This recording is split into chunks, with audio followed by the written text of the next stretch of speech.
श्री शिवाय नमस्तुभ्यम। हर हर महादेव। दोस्तों, आप सभी लोग जानते हैं कि 9 सितंबर 2025 यानी मंगलवार को पड़ रही है श्राद्ध महीने की द्वितीय तिथि। और दोस्तों, यह वह तिथि है जो पितृपक्ष महीने में पड़ने वाली सबसे बड़ी तिथि है, क्योंकि यह मंगलवार के दिन पड़ रही है और इसका बहुत ही बड़ा और विशेष महत्व होता है। पूज्य गुरु जी ने कहा है, अगर कभी भी मौका लग जाए और पितृपक्ष महीने की द्वितीय तिथि मंगलवार को पड़ जाए तो आप लोगों को 11 गेहूं के दाने वाला उपाय तो अवश्य ही करना चाहिए। इन दोनों का सहयोग बहुत ही कम आता है। और दोस्तों, पूज्य गुरु जी ने अपनी शिव महापुराण कथा में बताया है, इस दिन आपको 11 गेहूं के दाने वाला उपाय तो अवश्य ही करना चाहिए, क्योंकि ऐसा दिन पूरे साल में सिर्फ एक ही बार आता है। और दोस्तों, आप सभी लोग जानते हो कि सोमवार का अगर सबसे बड़ा कोई उपाय है तो 11 गेहूं के दाने वाला उपाय है। तो दोस्तों, इस मंगलवार के दिन आप लोगों को इस 11 गेहूं के दाने वाला उपाय को जरूर करना है। बहुत सारे लोग होंगे जिन लोगों को इस उपाय को ना किया हो, मतलब पूरा साल निकल गया हो और उन्होंने किसी भी दिन इस 11 गेहूं के दाने वाला उपाय को ना किया हो। पर दोस्तों, आपके पास एक आखिरी मौका बचा हुआ है, जो कि 9 सितंबर के दिन है। तो इस दिन आप लोगों को इस वाले उपाय को जरूर कर लेना है। भले ही आपने पूरे साल भर इस उपाय को ना किया हो, पर अगर आपने इस पितृपक्ष महीने के मंगलवार के दिन अगर इस वाले उपाय को कर लिया तो आपको इस उपाय को करने का वह फल मिलेगा जिसकी आपने कभी कल्पना भी नहीं करी होगी। इसीलिए आप लोग इस वाले उपाय को एक बार ज़रूर कर लेना, ताकि आप लोगों के हाथ से यह मौका ना जा सके और आपको इस उपाय को करने का फल मिल सके। दोस्तों, यह उपाय पंडित जी ने अपनी अभी की ही शिव महापुराण कथा में बताया है, जिस उपाय को आज हम आपको अच्छे से समझाने वाले हैं। इस वीडियो को देखने के बाद इस वीडियो को समझने के लिए आपको कोई और वीडियो को देखने की ज़रूरत नहीं पड़ेगी। तो चलिए दोस्तों, उपाय को शुरू करते हैं। देखिए, यह इस श्राद्ध महीने के मंगलवार के दिन यह इतना खास होता है, इतना महत्वपूर्ण होता है। देखा गया कभी कभी बड़े बड़े पूजा पाठ अनुष्ठान से जो मनोकामना पूर्ण नहीं होते, वो इस श्राद्ध महीने के द्वितीय के दिन एक छोटे से उपाय करने से ही आपकी मनोकामना पूर्ण हो जाती है। और बहुत सारे लोगों ने इस उपाय को किया भी है और उनको इस उपाय को करने का फल भी ज़रूर मिला है। अगर आप लोग भी इस उपाय को मंगलवार द्वितीया के दिन करना चाहते हैं तो आप इस उपाय को पहले अच्छे से समझ लेना, सुन लेना, उसके बाद करना। आपको इस उपाय का फल ज़रूर मिलेगा। और इस उपाय को कर लेने से आपके घर में चाहे किसी भी प्रकार की दुख समस्या क्यों ना चल रही हो, आपको उसका कारण भी नहीं पता है कि भाई यह समस्या किस कारण से चल रही है, उसका कुछ भी कारण हो सकता है, जैसे पितृदोष हो सकता है या किसी भी तरह का मंगल दोष भी हो सकता है। तो इस दिन आप लोगों को यह वाला उपाय कर लेना है। यह एक ऐसा उपाय है जिस उपाय को अगर किसी विशेष दिन पर किया जाए तो भाई उस विशेष दिन का जो है वह तो हमें मिलता ही है, पर हमने उस दिन पर इस उपाय को किया है तो हमें उससे भी बड़ा फल मिलता है। और फल बहुत जल्दी मिलता है, क्योंकि आप इस उपाय को बहुत ही बड़े और विशेष दिन पर कर रहे हो। तो चलिए अब उपाय के बारे में बात करते हैं। तो दोस्तों, इस 11 गेहूं के दाने वाले उपाय को हमें इस मंगलवार के दिन कैसे करना है, किसको करना और किस समय पर करना है और कहां पर करना है, यह सारे सवालों के जवाब आपको इस वीडियो में मिल जाएंगे।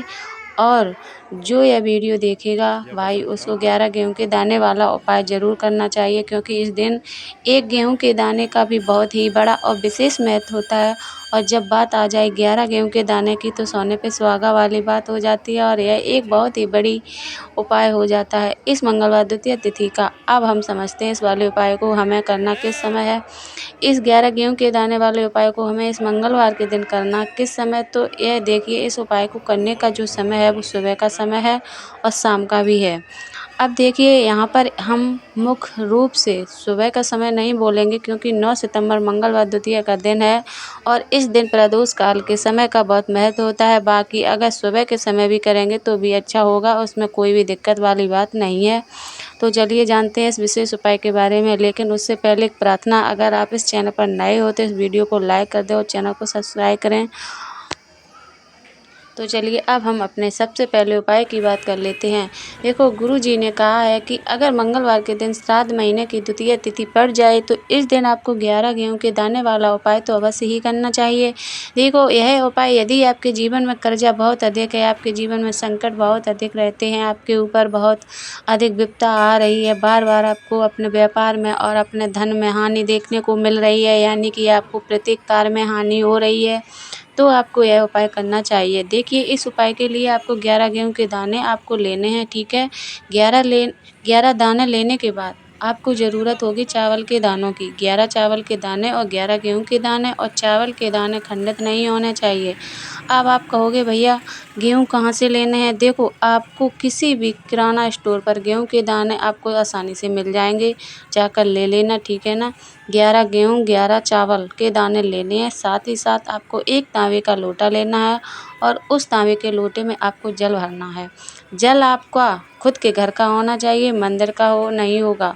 अब आप यह सामग्री लेकर पहुंच जाओगे महादेव के शिवलिंग के पास में शाम के टाइम पर प्रदोष काल में। देखो, जब आप यह उपाय कर रहे हो तो अपना फेस रखना उत्तर दिशा नॉर्थ डायरेक्शन की तरफ। अब यहाँ पर जो मैं आपको क्रम बताने जा रही हूँ ना, उससे मेरे क्रम को बहुत ध्यान से सुनिए। महादेव को अगर कोई सबसे प्रिय है ना, तो उनकी सबसे छोटी पुत्री जिनका नाम है माता अशोक सुंदरी, जो आपके पास में चावल के 11 दाने हैं ना, उन चावल के 11 दानों को माता अशोक सुंदरी के स्थान पर आपको अपना नाम और गोत्र बोलते हुए समर्पित कर देने हैं, है ना। और चावल के दानों को रखने के बाद में जो आपके पास में तांबे का लोटा है ना, उस तांबे के लोटे को कहीं पर भी हम जल नहीं चढ़ाएंगे। सिर्फ और सिर्फ माता पार्वती का जो हस्त कमल उस आपको दिख रहा है, यहीं पर गोल गोल आपको समर्पित करना है उसी जल को, और कहीं नहीं। तो माता अशोक सुंदरी के स्थान पर ना तो शिवलिंग के ऊपर, सिर्फ आपको यह यहाँ पर गोल गोल जलाधारी पर सब आपको उस जल को समर्पित करना है। अब आपके पास में बचे हुए हैं 11 गेहूं के दाने, और बचे हैं उन्हीं 11 गेहूं के दाने को आपको अपनी मनोकामना अपने विशेष कहते हुए महादेव के शिवलिंग के ऊपर अगर आप मंगलवार के दिन प्रदोष काल में समर्पित कर देते हैं, तो आपकी जो भी मनोकामना होगी, जो भी विश होगी, महादेव पूरी करते हैं। अन्न को समर्पण करने से, उस खासकर गेहूं को समर्पण करने से हमारी इच्छाएं पूरी होती हैं, और अगर वह ध्यान मत, इससे सुंदर सहयोग कुछ भी नहीं हो सकता। आपकी इच्छाओं को पूरा करने के लिए बहुत स्पेशल, बहुत प्यारा सा उपाय आप सभी को ज़रूर करना है।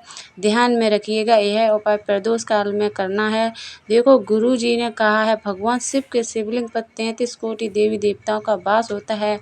अगर हम शिवलिंग के सामने कुछ भी उपाय करते हैं तो हमारे सभी देवी देवता हमसे खुश हो जाते हैं। यह उपाय आपको अवश्य करना है। देखो, सुबह के टाइम नहीं कर सकते, ठीक है। अब बात करते हैं अगले उपाय की। देखिए, इस उपाय के लिए आपको मात्र 1 लौंग का जोड़ा लेना है, यानी कि 2 फूल वाली लौंग लेनी है। साथ में आपको मात्र थोड़ा सा शहद लेना होगा, और इसी के साथ में आपको तांबे के पात्र के अंदर शुद्ध जल लेना होगा। अब देखिए, इन सभी सामग्री को लेकर आपको भगवान शिव के मंदिर में पहुंच जाना है। देखें, यह उपाय आप सुबह से लेकर शाम तक कर सकते हैं। तो वह सबसे पहले तो आपके पास जो 2 फूल वाली लौंग है, उन्हें आपको शहद के अंदर अच्छे से डुबोना है, यानी कि दोनों लौंग पर आपको अच्छे से शहद का लेपन कर लेना है। अब आपको जो आपके पास 1 लोटा जल है, सबसे पहले तो उसे शिवलिंग पर धीरे धीरे समर्पित करना है, और श्री शिवाय नमोस्तुभ्यम इस मंत्र का जाप करते हुए समर्पित कर देना है। अब आपके पास जो 2 फूल वाली लौंग है शहद से, उसे आपको शिवलिंग पर अर्पित करना है, और आपको प्रार्थना करनी है कि जीवन में जो रोग की स्थिति है वे समाप्त हों, जीवन के जो संकट और समस्याएं वह सभी समाप्त हो, जीवन से जो कर्ज की समस्या है वह समाप्त हो। इस प्रकार से प्रार्थना करते हुए यह जो 2 फूल वाली लौंग ही शहद संयुक्त, इससे आपको शिवलिंग पर अर्पित कर देनी है। आपकी जो भी समस्या होगी इस मंगलवार के दिन अवश्य ही समाप्त हो जाएगी। तो इस प्रकार से आपको पहला उपाय करना है। अब हम बात कर लेते कर लेते हैं दूसरे उपाय के बारे में। देखो यह उपाय आपके लिए सर्वश्रेष्ठ होने वाला है। देखिए इस उपाय के लिए आपको मात्र 5 हरे मूंग के दाने आपको साबुत लेने हैं, खंडित नहीं होने चाहिए। इस बात का ध्यान रखें और इसी के साथ में आपको एक तांबे के पात्र के अंदर अपने घर से शुद्ध जल ले लेना है। अब दोस्तों इन सभी सामग्रियों को लेकर के आपको सीधे पहुँच जाना भगवान शिव के मंदिर में। देखिए इस उपाय को भी आप सुबह भी कर सकते हैं और शाम को भी समय में भी कर सकते हैं। देखिए भगवान शिव के मंदिर में पहुंचने के बाद आपके पास जो 5 हरे मूंग हैं, उनमें से पहला जो हरा मूंग है आपको शिवलिंग के सामने जो नंदी महाराज होते हैं और उनका जो पैर उठा हुआ होता है, वहाँ पर आपको पहला हरा मूंग समर्पित कर देना है और आपको ओम नमः शिवाय इस मंत्र का जाप कर लेना है। फिर आपको दूसरा हरा मूंग लेना है और शिवलिंग पर जो श्री गणेश जी वाला स्थान होता है, वहाँ पर आपको यह दूसरा हरा मूंग समर्पित कर देना है। यानी कि शिवलिंग के सीधे तरफ आपको यह दूसरा हरा मूंग समर्पित करना है और फिर आपको ओम नमः शिवाय या फिर श्री गणेशाय नमः इस मंत्र का जाप कर लेना है। तीसरा हरा मूंग का दाना आपको भगवान शिव के सबसे प्रिय पुत्री माता अशोक सुंदरी वाले स्थान पर समर्पित करना होगा। शिवलिंग की जो जलाधारी होती है, जहाँ से जल बह के आता है, उसी जलाधारी के बीच में जो कहीं कहीं उठी हुई लाइन होती है सांप की आकृति के रूप में, वहीं पर आपको तीसरा हरा मूंग समर्पित करना है और फिर आपको ओम नमः शिवाय इस मंत्र का जाप कर लेना है। अब दोस्तों चौथा जो हरा मूंग का है, उसे आपको भगवान कार्तिकेय जी के जो स्थान होता है शिवलिंग पर, वहाँ पर आपको यह चौथा हरा मूंग का दाना समर्पित कर देना है और आपको ओम नमः शिवाय इस मंत्र का जाप कर लेना। अब दोस्तों आपके पास जो 5वां और अंतिम हरा मूंग बचा हुआ है, उसे आपको उससे जल के पात्र के अंदर डाल लेना है और इस हरे मूंग से युक्त जल से आपको भगवान शिव के शिवलिंग पर अभिषेक कर देना है। जल आपको बिल्कुल धीरे धीरे समर्पित करते जाना है और लगातार आपको शिव महापुराण के मूल मंत्र श्री शिवाय नमोस्तुभ्यम इस मंत्र का जाप करते रहना है। फिर आपको शिवलिंग के सामने बैठकर यदि आप अपने बच्चों के लिए उपाय कर रहे हैं, यदि आप अपने बच्चों की बुद्धि ज्ञान और विवेक के लिए उपाय कर रहे हैं, तो उसके लिए आपको प्रार्थना कर लेनी है। या फिर व्यापार में वृद्धि करने के लिए उपाय कर रहे हैं तो उसकी कामना करते हुए आपको प्रार्थना कर लेनी है। या फिर अपनी नौकरी के लिए कर रहे हैं या फिर अपने इंटरव्यू के लिए या फिर धन की प्राप्ति के लिए कर रहे हैं, जिस भी कामना के लिए आप उपाय कर रहे हैं उसे भरपूर करने के लिए आपको महादेव से प्रार्थना कर लेनी है और फिर आपको वापस अपने घर आ जाना है। पूज्य गुरु जी ने कहा है कि जो भी व्यक्ति इस उपाय को कर लेता है तो यकीन मानिए आपके जीवन की जो सारे संकट कष्ट बाधाएं हैं सभी समाप्त होंगे। तो आपको अगर वीडियो अच्छी लगी हो तो प्लीज़ लाइक कर दीजिए और चैनल को सब्सक्राइब कर लीजिए।